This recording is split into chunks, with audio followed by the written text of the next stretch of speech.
हमको बताइए, ये असदुद्दीन ओवैसी छोड़ करके कोई मुसलमान का नेता है? बताइए आप हमको, बताइए। आज नरेंद्र मोदी कहता है कि हमको मुसलमान का वोट नहीं चाहिए। नरेंद्र मोदी जी, शायद आपको ये याद नहीं है, जब ये देश आजाद हो रहा था 65,000 मुसलमान जान गंवा करके शहीद होकर इस देश को आजाद किया था। नरेंद्र मोदी जी, शायद आप भूल रहे हैं। नरेंद्र मोदी जी, आप ये मत भूलिए कि ये देश सेकुलर देश है। ये देश हिंदू, मुस्लिम, सिख, ईसाई सबको मिलजुल करके इस देश को आजाद किया है। किसी का बाप का बपोती नहीं है, चाहे वो नरेंद्र मोदी जी हो, चाहे वो अमित शाह जी हो, चाहे वो योगी जी हो, किसी का बाप का बपोती नहीं है हिंदुस्तान में। तुम चाहोगे कि हम जो चाहे हम वो कर लेंगे? नहीं, अब हम हिस्सेदारी लेंगे और लेके रहेंगे। आज का डेट में हिंदुस्तान में अगर आप देखेंगे तो आपका नेता एक असदुद्दीन ओवैसी साहब छोड़ करके कोई नेता नहीं है। अतीक अहमद को मार दिया जाता है, मुख्तार अंसारी को मार दिया जाता है, शहाबुद्दीन साहब को मार दिया जाता है। आपका नेता कौन बचता है? सिवाय असदुद्दीन ओवैसी साहब का एक भी नेता आपका नहीं है। मेरा कहने का मतलब है, यादव का नेता है, कुर्मी का नेता है, संथाल का नेता है, हरिजन का नेता है, जाट का नेता है, और सारे बिरादरी के नेता है। लेकिन आपका और हमारा नेता क्यों नहीं है? मैं पूछना चाहता हूं आपसे। आपका आवाज 18% है। आप अपना नेता जब तक नहीं बनाएंगे तब तक आपका आवाज उठने वाला नहीं है। मस्जिद में नमाज पढ़ने के लिए इमाम होता है, ईदगाह में नमाज पढ़ने के लिए इमाम होता है, जनाजा पढ़ने के लिए इमाम होता है। तो नेतागिरी में भी इमाम चाहिए हम लोगों को, जो असदुद्दीन ओवैसी साहब है। सब कोई अपना बिरादरी का बात करता है, तो मैं भी अपना बिरादरी का बात करता हूं। असदुद्दीन ओवैसी साहब सिर्फ मुसलमान का नेता नहीं है, अत्यंत तीसरी का भी बात करता है, मजलूमों का भी बात करता है। असदुद्दीन ओवैसी साहब खुल करके कहता है, अख्तर इमान साहब को कहा कि अख्तर भाई आप बात कीजिए लालू जी से, लालू जी का बेटा से बात कीजिए, हम लोगों को बीजेपी को हराना है, हम लोगों को मिलजुल करके लड़ना है।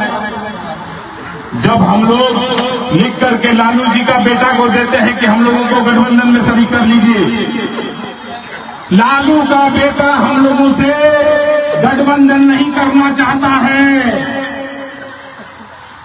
गुड़ खाए गुलगुल्ला से परे लालू जी का बेटा बोलता है। मुसलमान का वोट चाहिए लालू जी का बेटा को, लेकिन गठबंधन नहीं चाहिए।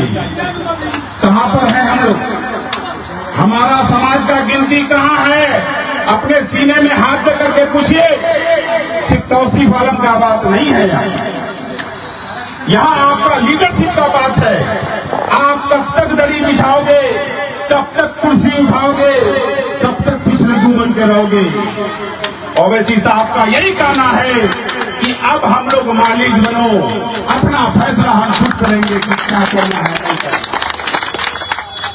जब 14% वाला लोग बिहार में ये सोच सकता है कि हम मुख्यमंत्री बनेंगे, तो हमारा आबादी 18% है, तो हम क्यों नहीं बोल सकते हैं कि हम मुख्यमंत्री बन सकते हैं? 40 सीट ऐसा है, 40 सीट ऐसा है जो मुसलमान हार और जीत का तय करता है। मालूम है बिहार में भी आपका मुसलमान मुख्यमंत्री बना था। इसमें से कितने आदमियों को मालूम है? हमको लगता है कि 2-4 आदमियों को मालूम है कि नहीं है। बिहार में भी मुसलमान मुख्यमंत्री बना था। उस समय यूनिटी था, उस समय आपके लोग जीत करके जाते थे, आपका हक का बात होता था। लेकिन आज क्या हो रहा है? आप जीत जाते भी हैं दूसरे पार्टी से। मौलाना साहब अल्लाह ताला उनको जन्नत नसीब फरमाए, मौलाना आसान साहब हमको बोल रहा था कि तौसीफ बाबू ये कौन पार्टी में हम आ गए हैं, हमको 3 तलाक के मसले पर बोलने नहीं दिया जाता। 3 तलाक के मसले पर हमारा मौलाना आसान साहब हाउस में बोलना चाहते थे, लेकिन कांग्रेस ने उसको मना कर दिया। कांग्रेस ने मना कर दिया कि ये क्या बोलेगा, नहीं बोलेगा। यानी अगर आपका कांग्रेस एमपी भी बन जाए, आपका कांग्रेस एमएलए भी बन जाए, तो आका से पूछ के बोलना पड़ेगा। आका आप जिसको समझ लेंगे, लेकिन हमारा असदुद्दीन ओवैसी साहब का कहना है कि तुम खुद मालिक बनो और अपना हक का बात हाउस में बोलो। इस तरह से अख्तरुल ईमान साहब आज अकेले हिला रहा है। आज मौजूदा विधायक क्या कह रहा है कि हमारा काम नहीं होता था इसलिए हम उस पार्टी में चले गए। तो अख्तरुल ईमान साहब खाड़ी जैसा पुल कैसे बना दिया? अख्तरुल ईमान का क्षेत्र में क्या काम कैसे हो रहा है? तुम्हारा सब कारनामा जान रहा है। 6 करोड़ में आपका मौजूदा विधायक जीता है, 6 करोड़ में, जिसमें आप लोग जिसको जिताए थे उन्होंने आप लोगों को 6 करोड़ में लाके बेच दिया। 2010 में राजद का टिकट से लड़ा था, 49 वोट आया था, इन्हीं को आप ही का विधानसभा में। इस बार जो 85,000 वोट आप लोग दिए, उनको नहीं दिए, आप लोग दिए थे असदुद्दीन ओवैसी साहब को वोट दिए थे। यहाँ उनका जीत नहीं हुआ है, यहाँ तो असदुद्दीन ओवैसी साहब का जीत हुआ है। इसीलिए गद्दार को सजा देना है।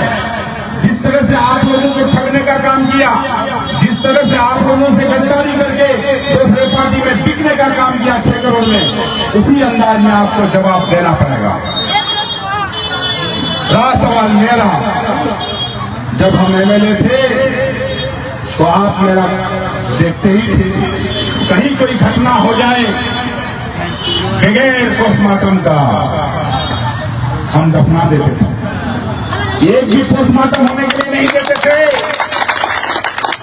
और आज का पावर क्या है, आप अगर किसी तरह से दफना भी दिए तो कोवर से लाश उठा जाता है। कठलवाड़ी गवाह है, कठलवाड़ी से लाश निकला कि नहीं निकला, अल्ताबाड़ी से लाश निकला कि नहीं निकला, सुखानी से लाश निकला कि नहीं निकला। तो ये हाल है।